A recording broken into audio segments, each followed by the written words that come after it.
നമസ്കാരം, ഞാൻ ഉന്മേഷ് ശിവരാമൻ. വാർത്താമഴയിലേക്ക് വിശദമായി ഇപ്പോൾ വരുന്നൊരു പ്രധാനപ്പെട്ട വാർത്തയിലേക്കാണ്. ആദ്യം, പുതുവത്സരാഘോഷം നടക്കാനിരിക്കെ സംസ്ഥാനത്ത് നാളെ പെട്രോൾ പമ്പുകൾ രാത്രി 8 മണി വരെ മാത്രം. പെട്രോൾ പമ്പ് ജീവനക്കാർക്ക് നേരെയുള്ള അതിക്രമങ്ങൾ വർദ്ധിക്കുന്ന സാഹചര്യത്തിൽ പെട്രോളിയം ഡീലേഴ്സ് അസോസിയേഷൻ പെട്രോൾ പമ്പുകൾ അടച്ചിടാൻ തീരുമാനിച്ചിരിക്കുന്നു. അല്പസമയത്തിനകം ഈ വാർത്തയുടെ വിശദാംശങ്ങൾ പ്രേക്ഷകരിലേക്ക് എത്തിക്കും. നിഖിൽ പ്രമേഷ് വിവരങ്ങളുമായി ഇപ്പോൾ ചേരുന്നുണ്ട്. നിഖിൽ, എന്തുകൊണ്ടാണ് ഇത്തരമൊരു തീരുമാനം? ഉന്മേഷ്, കഴിഞ്ഞ കുറച്ചധികം നാളുകളായി ഏതാണ്ട് കണക്കുകൾ തന്നെ ഓരോ ജില്ല സംബന്ധിച്ചും ഈ പെട്രോളം ഡീലേഴ്സിന്റെ കയ്യിലുണ്ട്. അത് പ്രകാരമാണെങ്കിൽ ഓരോ വർഷവും ഈ പുതുവർഷ ആഘോഷങ്ങൾക്ക് തൊട്ടു മുൻപായി പെട്രോൾ പമ്പുകളിൽ ആളുകൾ കൂട്ടത്തോടെ എത്തുകയും അവർക്ക് നേരെ, ഈ ജീവനക്കാർക്ക് നേരെ അതിക്രമങ്ങൾ വർദ്ധിച്ചു വരികയും ചെയ്യുന്ന ഒരു സാഹചര്യമുണ്ട്. മുൻകാലങ്ങളിലൊക്കെ അത് റിപ്പോർട്ട് ചെയ്യപ്പെട്ടിട്ടുമുണ്ട്. ഇപ്പോൾ പാലക്കാട് ജില്ലയിൽ മാത്രം കണക്കെടുക്കുകയാണെങ്കിൽ 12 മാസത്തിനിടെ ഏതാണ്ട് 8ഓളം പെട്രോൾ പമ്പുകളിലാണ് പല ഘട്ടങ്ങളിലായി ആക്രമണങ്ങൾ ഉണ്ടായിട്ടുള്ളത്. ഈ പശ്ചാത്തലത്തിലാണ് ഈ ആഘോഷങ്ങളുടെ സാഹചര്യത്തിൽ കൂടി ഡോക്ടർമാർക്കൊക്കെ നൽകുന്ന പോലെയുള്ള ഒരു നിയമനിർമ്മാണം തങ്ങളുടെ കാര്യത്തിൽ നടത്തേണ്ടതുണ്ട് എന്നുള്ള ആവശ്യം മുൻനിർത്തിക്കൊണ്ട് നാളെ രാത്രി 8 മണി മുതൽ മറ്റന്നാൾ പുലർച്ചെ 6 മണി വരെ പെട്രോൾ പമ്പുകൾ അടച്ചിടാൻ ഇപ്പോൾ തീരുമാനിച്ചിരിക്കുന്നത്. സംസ്ഥാനത്തുടനീളം ഈ തരത്തിലായിരിക്കും സാഹചര്യം. All Kerala federation of petroleum dealers അസോസിയേഷൻ്റേതാണ് തീരുമാനം. തങ്ങളുടെ സുരക്ഷ മുൻനിർത്തിയാണ് ഇത്തരത്തിലുള്ളൊരു തീരുമാനത്തിലേക്ക് കടക്കാൻ തങ്ങൾ നിർബന്ധിതരാകുന്നത് എന്നുള്ളതാണ് ഇവർ പറയുന്നത്. അതുകൊണ്ട് തന്നെ നാളെ പുറത്തേക്ക് ഇറങ്ങാൻ ആഗ്രഹിക്കുന്ന ആളുകൾ 8 മണിക്ക് മുൻപായി പെട്രോൾ പമ്പുകളിൽ എത്തി പെട്രോളും ഡീസലും ഒക്കെ വാഹനങ്ങളിൽ നിറയ്ക്കേണ്ടതുണ്ട്. അതിനപ്പുറത്തേക്ക് ഒരു ഈ സംഘടനയ്ക്ക് കീഴിൽ വരുന്ന ഒരു പെട്രോൾ പമ്പുകളും തുറന്നു പ്രവർത്തിക്കില്ല എന്നുള്ളതാണ് നമുക്ക് മനസ്സിലാക്കാൻ കഴിയുന്നത്. പുതുവത്സര തലേന്ന് രാത്രി 8 മണി മുതൽ ജനുവരി പുലർച്ചെ 6 മണി വരെ അടച്ചിടാനാണ് നിലവിൽ തീരുമാനിച്ചിട്ടുള്ളത്. അവരെ സംബന്ധിച്ചിടത്തോളം ഇതൊരു സൂചന എന്നുള്ള നിലയ്ക്കാണ് മുന്നോട്ട് വെക്കുന്നത്. കാരണം പല ഘട്ടങ്ങളിലായി ഇത്തരത്തിൽ പെട്രോൾ പമ്പ് ജീവനക്കാർക്കെതിരെ ആക്രമണങ്ങൾ വർദ്ധിച്ചു വരുന്ന സാഹചര്യമുണ്ട്. ഇതിലൊരു നിയമനിർമ്മാണം ഉണ്ടായില്ലെങ്കിൽ തുടർച്ചയായി രാത്രിയിൽ അടച്ചിടേണ്ടുന്ന ഒരു സാഹചര്യം ഉണ്ടാകുമെന്നാണ് ഈ സംഘടന പറയുന്നത്. അവരെ സംബന്ധിച്ചിടത്തോളം അവർ വലിയ പ്രതിസന്ധി കാലഘട്ടത്തിലൂടെയാണ് കടന്നു പോകുന്നത്. തങ്ങൾക്കെതിരെ അതിക്രമങ്ങൾ വർദ്ധിച്ചു വരുമ്പോഴും അതിന് തടയിടാൻ വേണ്ടുന്ന ഒരു നിയമനിർമ്മാണവും സംഭവിക്കുന്നില്ല എന്നുള്ള പരാതിയാണ് ഉന്നയിക്കുന്നത്. ആ ഘട്ടത്തിലാണ്, ആ സാഹചര്യത്തിലാണ് ഏറ്റവും കൂടുതൽ ആളുകൾ പുറത്തിറങ്ങാൻ സാധ്യതയുള്ള ഒരു സമയം എന്നുള്ള നിലയ്ക്ക് പുതുവത്സര തലേന്ന് അവർ രാത്രി 8 മണി മുതൽ ജനുവരി 1 രാവിലെ 6 മണി വരെ, പുലർച്ചെ 6 മണി വരെ പെട്രോൾ പമ്പുകൾ അടച്ചിട്ട് പ്രതിഷേധിക്കാൻ നിലവിലത്തെ സാഹചര്യത്തിൽ തീരുമാനിച്ചിരിക്കുന്നത്. ഉന്മേഷ്, ഇതിപ്പോൾ പുതുവത്സരാഘോഷമൊക്കെ നടക്കുന്ന സമയമായിരിക്കും. സ്വാഭാവികമായും നല്ല തിരക്കുണ്ടായിരിക്കും. പെട്രോൾ പമ്പുകളിൽ വലിയ ക്യൂ ഉണ്ടാകേണ്ട സമയം കൂടിയാണ്. ആ സമയത്താണ് ഇത്തരമൊരു തീരുമാനം. അത് വലിയ തിരിച്ചടിയാണല്ലോ. തീർച്ചയായിട്ടും ഉന്മേഷ്, ഇത് തിരിച്ചടി തന്നെയാണ്. കാരണം ഒരുപാടധികം ആളുകൾ ഈ സമയത്ത് പുറത്തിറങ്ങുന്നതാണ്. സ്വാഭാവികമായിട്ടും അവർക്ക് ഇന്ധനം നിറയ്ക്കേണ്ടി വരും. പക്ഷേ ഈ ഘട്ടത്തിൽ തന്നെ ഇങ്ങനെ ഒരു തീരുമാനമെടുക്കാൻ അവർ നിർബന്ധിതരാകുന്നത് അവരുടെ നിസ്സഹായാവസ്ഥയാണ്. കാരണം പല ഘട്ടങ്ങളിലായി അവർക്ക് നേരെ ഇത്തരത്തിലുള്ള ആക്രമണങ്ങൾ നടക്കുന്നു. അതിനെതിരെ കാര്യമായിട്ടുള്ള നിയമ നടപടികളൊന്നും തന്നെ ഉണ്ടാകാതെ പോകുന്നു. ഈ സാഹചര്യത്തിലാണ് ഇത്തരത്തിലൊരു സൂചനാ പ്രതിഷേധം എന്നുള്ള നിലയ്ക്ക് മുന്നോട്ട് പോകാൻ അവർ തീരുമാനിക്കുന്നത്. അവരുടെ പത്രക്കുറിപ്പിൽ തന്നെ വളരെ കൃത്യമായി പറയുന്നുണ്ട്, ഇത്തരത്തിലുള്ള പുതുവത്സര ആഘോഷത്തിനിടെ പെട്രോൾ പമ്പുകൾക്ക് നേരെയുള്ള ആക്രമണം പതിവ് സംഭവമായി മാറിയിരിക്കുകയാണ്. ഇത്തവണ ഇത്തരം ആക്രമണങ്ങളിൽ നിന്ന് പെട്രോൾ പമ്പ് ജീവനക്കാരെ സംരക്ഷിക്കുന്നതിന് വേണ്ടിയാണ് ഇത്തരത്തിലുള്ള ഒരു തീരുമാനമെടുത്തത് എന്നവർ പറയുന്നുണ്ട്. ഇതുകൂടാതെ 7 വർഷമായി തടഞ്ഞു വെച്ചിരിക്കുന്ന ഡീസൽ മാർജിൻ വർധന, മാനദണ്ഡങ്ങൾ പാലിക്കാതെ പുതിയ പെട്രോൾ പമ്പുകൾ ആരംഭിക്കുന്നത്, അന്യ സംസ്ഥാനങ്ങളിൽ നിന്നുള്ള ഇന്ധനക്കടത്ത് തുടങ്ങിയ വിവിധ ആവശ്യങ്ങൾ സംസ്ഥാന സർക്കാരിന് മുന്നിൽ വെച്ചുകൊണ്ടാണ് ഇത്തരത്തിലുള്ള ഒരു പ്രതിഷേധത്തിലേക്ക് അവർ കടക്കുന്നത്. എന്തായാലും നാളെ രാത്രി 8 മണി മുതൽ മറ്റന്നാൾ, അതായത് ജനുവരി 1 രാവിലെ 6 മണി വരെ സംസ്ഥാനത്തെ പെട്രോൾ പമ്പുകൾ തുറന്നു പ്രവർത്തിക്കില്ല എന്നുള്ളതാണ് അവരുടെ സംഘടന ഇപ്പോൾ അറിയിക്കുന്നത്. ഈ ഒരേ ഒരു സംഘടന മാത്രമാണോ ആ രംഗത്ത്? അതായത് എല്ലാ പമ്പുകളും അടഞ്ഞു കിടക്കുമെന്ന് തന്നെയല്ലേ കരുതേണ്ടത്? പ്രധാനപ്പെട്ട സംഘടനകളെല്ലാം തന്നെ ഈ തരത്തിലുള്ള ഒരു നിലപാടിലേക്ക് എത്തിച്ചേർന്നിരിക്കുന്നു എന്നുള്ളതാണ് നമുക്ക് മനസ്സിലാക്കാൻ കഴിയുന്നത്.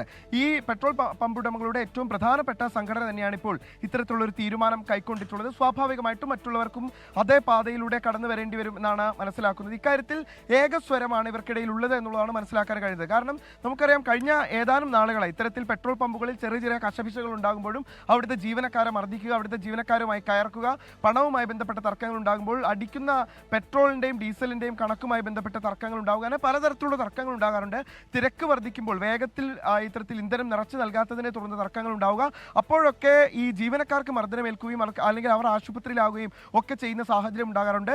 കേസെടുത്ത് പോകുന്നുണ്ടെങ്കിലും പലപ്പോഴും നിയമ നടപടികൾ അത്രമേൽ ശക്തമാകാത്തത് കൊണ്ട് തന്നെ ഈ അക്രമികൾക്ക് വളരെ പെട്ടെന്ന് തന്നെ അതിൽ നിന്ന് പുറത്തിറങ്ങാൻ കഴിയുന്ന സാഹചര്യം ഉണ്ടാകുന്നു. ഈ സാഹചര്യത്തിലാണ് അവർ നിയമം കർശനമാക്കാൻ ഒരു നിയമനിർമ്മാണം, ഇപ്പോൾ ഡോക്ടേഴ്സിനെതിരെ ഉണ്ടാകുന്ന അതിക്രമങ്ങൾ തടയാൻ ഒരു നിയമനിർമ്മാണം ആരംഭിക്കുന്നത് പോലെ തന്നെ തന്നെ തങ്ങൾക്കെതിരെ ഉണ്ടാകുന്ന ഇത്തരത്തിലുള്ള അതിക്രമങ്ങൾക്കെതിരെയും ഒരു നിയമനിർമ്മാണം വേണമെന്നുള്ളതാണ് അവരുടെ പ്രധാനപ്പെട്ട ആവശ്യം.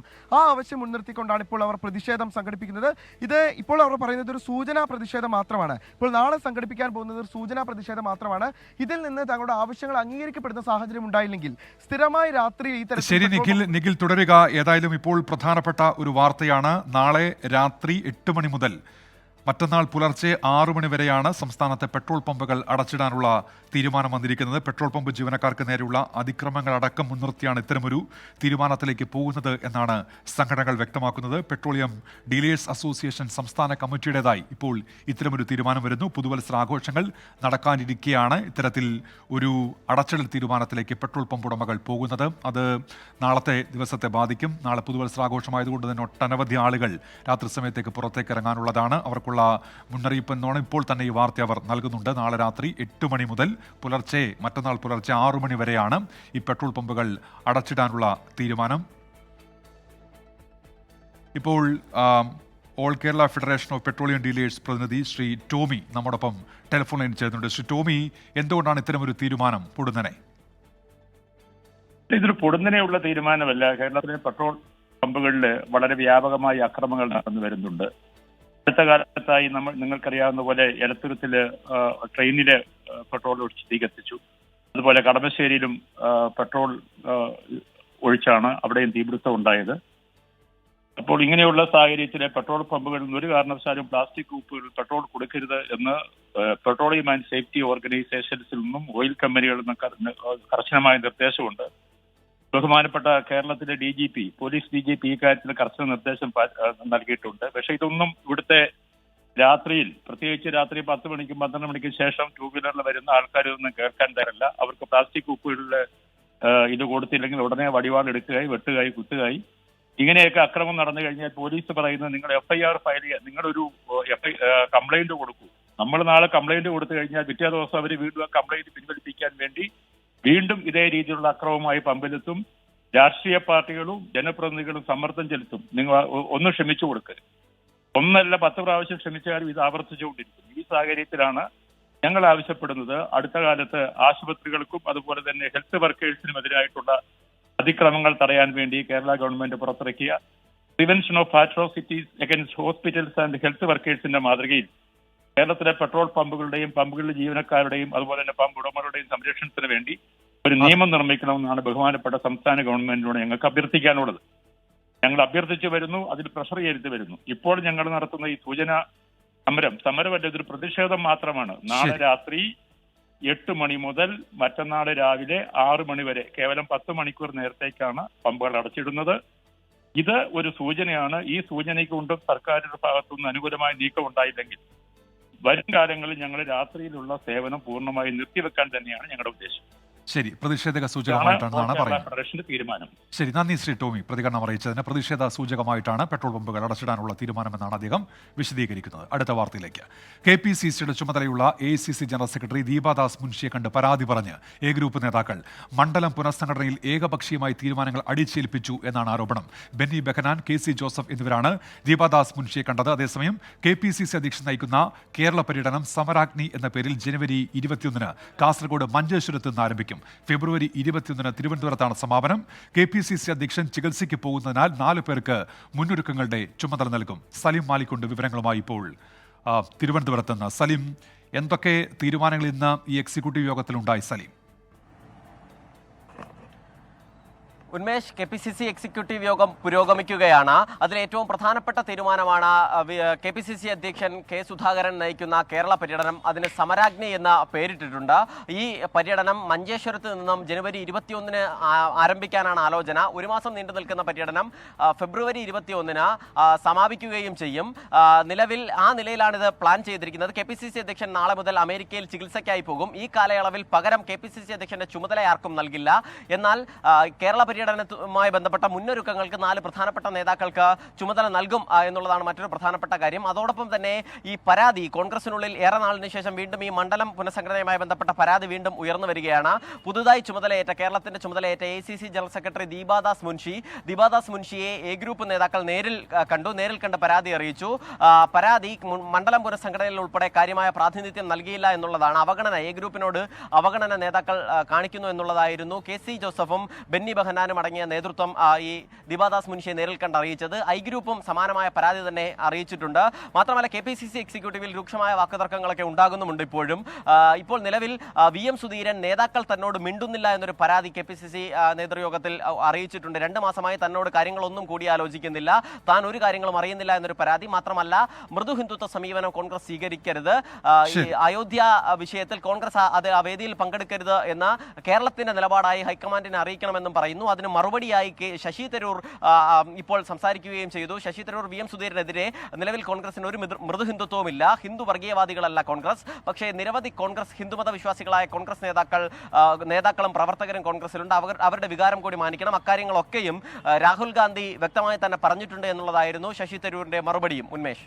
ശരി, സലീം മാലിക്കാണ് വിവരങ്ങൾ നൽകിയത്. KPCC എക്സിക്യൂട്ടീവ് യോഗം തിരുവനന്തപുരത്ത് തുടരുകയാണ്. ഇപ്പോൾ VM സുധീരൻ ചില വിമർശനങ്ങൾ ഉയർത്തുകയാണ്. അയോധ്യയിൽ പ്രധാനമന്ത്രി നരേന്ദ്രമോദിയുടെ റോഡ് ഷോ പുതുക്കിയ റെയിൽവേ സ്റ്റേഷൻ ഉദ്ഘാടനം ചെയ്തു. വന്ദേ ഭാരത് ട്രെയിനുകൾ ഫ്ളാഗ് ഓഫ് ചെയ്തു. അടുത്ത മാസം 22 രാമക്ഷേത്ര പ്രതിഷ്ഠാ ചടങ്ങിന് കരട് രൂപരേഖയായി. ക്ഷേത്രം തുറക്കുന്നതും ആദ്യ ആരതി ഒഴിയുന്നതും പ്രധാനമന്ത്രി തന്നെയാകും. ഉത്തർപ്രദേശ് മുഖ്യമന്ത്രി യോഗി ആദിത്യനാഥും RSS മേധാവി മോഹൻ ഭഗവതും ചടങ്ങിനെത്തും. അയോധ്യയിലെ ഇന്നത്തെ പരിപാടിയോടെ BJPയുടെ ലോക്സഭാ തെരഞ്ഞെടുപ്പ് പ്രചാരണത്തിന് കൂടി തുടക്കമാവുകയാണ്. അയോധ്യയിൽ രാമക്ഷേത്രം നിർമ്മിച്ചവരെ അഭിനന്ദിച്ച് ജമ്മുകശ്മീർ മുൻ മുഖ്യമന്ത്രിയും നാഷണൽ കോൺഫറൻസ് അധ്യക്ഷനുമായ ഫാറൂഖ് അബ്ദുള്ള രംഗത്തെത്തി. ശ്രീരാമൻ എല്ലാവരുടെയും ദൈവമെന്ന് ജമ്മുകശ്മീർ മുൻ മുഖ്യമന്ത്രി കൂടിയായ ഫാറൂഖ് അബ്ദുള്ള പ്രതികരിച്ചു. भगवान राम का मंदिर खुलने वाला है. मैं उन सबको जिन्होंने इसकी कोशिश की कि उनका मंदिर बने और वो तैयार हो गया है, उनको मुबारक देता हूँ. साथ साथ उनसे ये भी कहता हूँ, सबसे, भारत के निवासियों से भी, कि भगवान राम सिर्फ हिंदुओं का राम नहीं है, वो सब दुनिया के लोगों का, विश्व का राम है. उनकी पुस्तकों में लिखा हुआ है कि विश्व का राम है. उन्होंने भाईचारे की, मोहब्बत की, एक दूसरे के सहायता की बात की है. അതേസമയം രാമക്ഷേത്ര പ്രതിഷ്ഠാ ചടങ്ങിൽ പങ്കെടുക്കണമെന്ന കോൺഗ്രസ് ഉത്തർപ്രദേശ് ഘടകത്തിന്റെ നിലപാടിനെ ACC general secretary Priyanka Gandhi പിന്തുണച്ചു. കോൺഗ്രസ് പങ്കെടുത്തില്ലെങ്കിൽ BJPക്ക് രാഷ്ട്രീയ നേട്ടമാകും എന്ന അഭിപ്രായം സോണിയാഗാന്ധിയെ അറിയിച്ചുവെന്നാണ് സൂചന. രാധാകൃഷ്ണൻ വിവരങ്ങളുമായി ഇപ്പോൾ ചേരുന്നുണ്ട്. അങ്ങനെ പ്രധാനമന്ത്രി എത്തുന്നു, വലിയ റോഡ് ഷോ നടത്തുന്നു, ഉദ്ഘാടനങ്ങൾ ഒരു ഭാഗത്ത് നടക്കുന്നു. ഇനിയും രാമക്ഷേത്ര പ്രതിഷ്ഠാ ചടങ്ങാണ് മറ്റൊന്നുള്ളത്, അത് 22-ാം തീയതിയുമാണ്. എങ്ങനെ കാണണം ഇന്നത്തെ മോദിയുടെ വരവിനെ? കോൺഗ്രസ് ഏത് നിലയ്ക്കാണ് ഇതിനെ കാണുന്നതും? ഉന്മേഷ് പറഞ്ഞതുപോലെ ഒരുപക്ഷെ അതിന്റെ രാഷ്ട്രീയ ലക്ഷ്യങ്ങൾ കൃത്യമായിട്ടും അടയാളപ്പെടുത്തുന്ന രീതിയിലാണ് ഈ ഉദ്ഘാടന ചടങ്ങുകൾ പുരോഗമിക്കുന്നത്.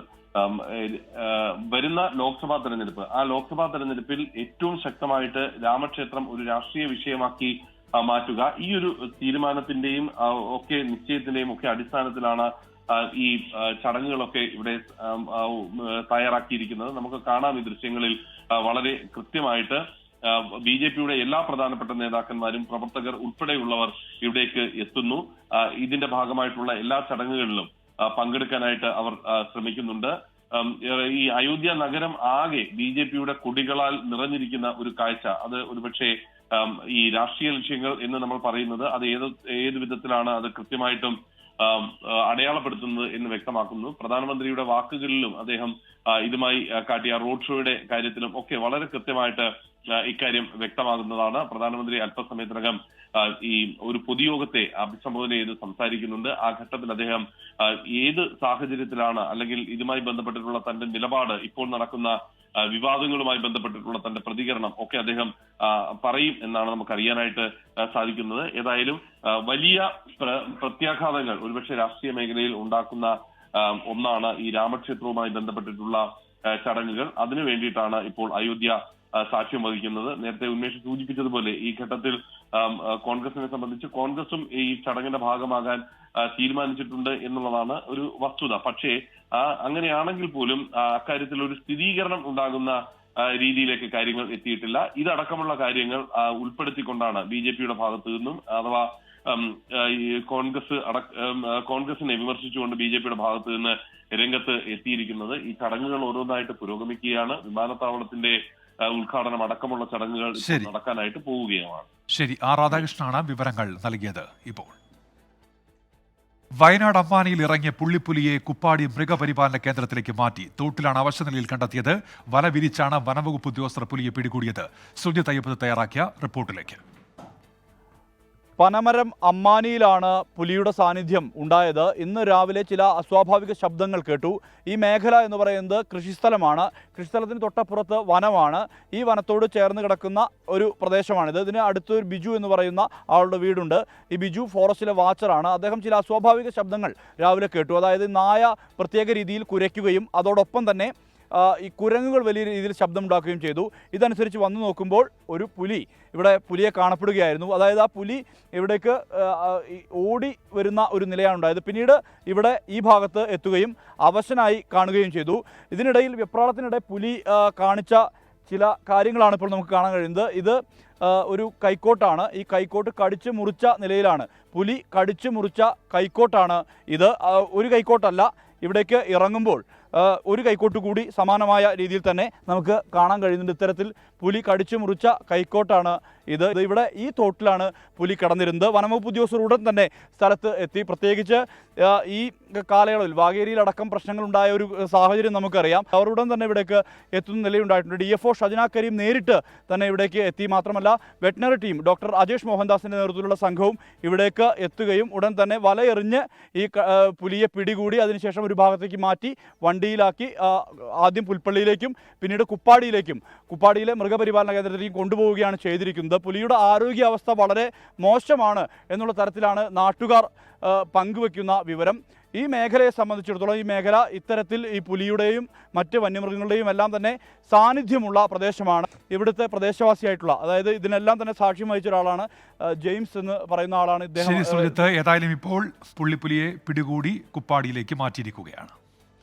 കൊച്ചി കാർണിവലിലെ പാപ്പാഞ്ഞിയുടെയും നാടകത്തിന്റെയും പേരിലുണ്ടായ വിവാദം പരിശോധിക്കുമെന്ന് ടൂറിസം മന്ത്രി PM മുഹമ്മദ് റിയാസ്. വിഷയം പരിശോധിക്കാൻ കൊച്ചിയിലേക്ക് പോകുമെന്ന് മന്ത്രി അറിയിച്ചു. വെളി മൈതാനത്ത് പപ്പാഞ്ഞിയെ കത്തിക്കില്ലെന്ന് KJ മാക്സി MLA വ്യക്തമാക്കി. ഗവർണറും തൊപ്പിയും നാടകം RDO വിലക്കിയത് വിവാദം ഒഴിവാക്കാനാണെന്നും MLA ന്യായീകരിച്ചു. ഗാലറി ഫോർട്ട് കൊച്ചി എന്ന് പറയുന്ന ക്ലബ്ബാണ് അവർ പപ്പാഞ്ഞിയെ വെളിയിൽ സ്ഥാപിച്ചത്. അവരുടെ ഉദ്ദേശം എന്ന് വെച്ചാൽ ഈ ക്രൗഡ് സ്പ്ലിറ്റ് ആക്കുക എന്നുള്ളത് മാത്രമാണ്. പക്ഷേ പോലീസ് പറയുന്നത് പോലീസിന് രണ്ടിടത്തും കൂടി കൈകാര്യമുള്ള പോലീസില്ല, അയാളെ പോലീസ്. അപ്പോൾ അതുകൊണ്ട് അത് ഒഴിവാക്കണമെന്ന് അവർ ആവശ്യപ്പെട്ടു. അത്രേ ഉള്ളൂ. അവിടെ കത്തിക്കലൊന്നുമില്ല, അതിൻ്റെ ഭാഗമാണ്. അല്ലാണ്ട് വിവാദങ്ങൾ അതുമായിട്ട് യാതൊന്നുമില്ല. വെളിയെ കണ്ടിൽ പപ്പാഞ്ഞിയെ കത്തിക്കണ്ടെന്ന് തീരുമാനിച്ചത്. ഗവർണർ തൊപ്പിന്ന നാടകത്തിൻ്റെ പേരാണ്. ആ നാടകം എന്ന് പറയുന്നത് ഏതാണ്ട് ഒരു ജപ്പാൻ കഥയെന്നാണ് പറയുന്നത്. പരേഡ് ഗ്രൗണ്ടിലൊഴികെ പപ്പാഞ്ഞിയെ കത്തിക്കാൻ അനുവദിക്കില്ലെന്നും വെളിമൈതാനത്തെ പപ്പാഞ്ഞിയെ പൊളിച്ചു മാറ്റുമെന്നുമുള്ള RDOയുടെ ഉത്തരവിൽ പ്രതിഷേധം ശക്തമാണ്. തീരുമാനം RDO പിൻവലിക്കണമെന്ന് കൊച്ചി കോർപ്പറേഷൻ പ്രതിപക്ഷ നേതാവ് ആന്റണി കുരിത്തറ ആവശ്യപ്പെട്ടു. വെളിയിൽ മാത്രം ഒരു പപ്പാഞ്ഞിയെ കത്തിക്കണമെന്ന് വെച്ചിട്ടായാലും ഇത് നമ്മുടെ പ്രാദേശികമായിട്ട് കൊച്ചിയുടെ പല സ്ഥലങ്ങളിലും ഇത്തരം പപ്പാഞ്ഞികൾ ചെറുതും വലുതുമായിട്ട് ഇവിടെ കത്തിക്കുന്നുണ്ട്. അപ്പോൾ അതെല്ലാം ഒരു പ്രാദേശികമായിട്ടുള്ള കാര്യങ്ങൾ മുടക്കാന്ന് വെച്ചാൽ ശരിയല്ല. എന്നുണ്ടെങ്കിൽ എല്ലാ സ്ഥലത്തും അതിൻ്റെ ആഘോഷങ്ങൾ നടക്കണം. എല്ലാവരും ആഘോഷത്തിൽ പങ്കാളികളാണ്. അതാണ് എൻ്റെയൊക്കെ അഭിപ്രായം. അത് തന്നെയാണ്. RDO തീരുമാനം ശരിക്കും അത് പിൻവലിക്കേണ്ടതായിരുന്നു. എന്നുണ്ടെങ്കിൽ അത് അവിടെയും ആഘോഷങ്ങളുണ്ട്, പെരേഡിലും ആഘോഷമുണ്ട്. അങ്ങനെ എല്ലാ സ്ഥലങ്ങളിലും നമ്മുടെ പ്രദേശത്ത് എല്ലായിടത്തും ആഘോഷങ്ങൾ വരട്ടെ. ആഘോഷങ്ങൾ വരുമ്പോഴുള്ള ആൾക്കാർക്ക് അത് എൻജോയ് ചെയ്യാൻ സാധിക്കുകയുള്ളൂ. RDOയുടെ വിചിത്ര തീരുമാനം എന്തുകൊണ്ടാണെന്ന് അറിയില്ല എന്നാണ് വെളി വാർഡ് കൗൺസിലർ ബെന്നിയുടെ പ്രതികരണം. കൊച്ചി കാർണിവലിന് ഗവർണറും തൊപ്പിയുമെന്ന നാടകം വിലക്കിയ നടപടി അംഗീകരിക്കില്ലെന്ന് അണിയറ പ്രവർത്തകൻ പറയുന്നു. കേരളത്തിലെ ഗവർണറുമായി നാടകത്തിന് ഒരു ബന്ധവുമില്ല. കോടതി ഇന്ന് തന്നെ സമീപിക്കുമെന്നാണ് സംഘാടകർ ഇപ്പോൾ വ്യക്തമാക്കിയിരിക്കുന്നത്. ഇതോടെ വാർത്താമഴ പൂർത്തിയാകുന്നു.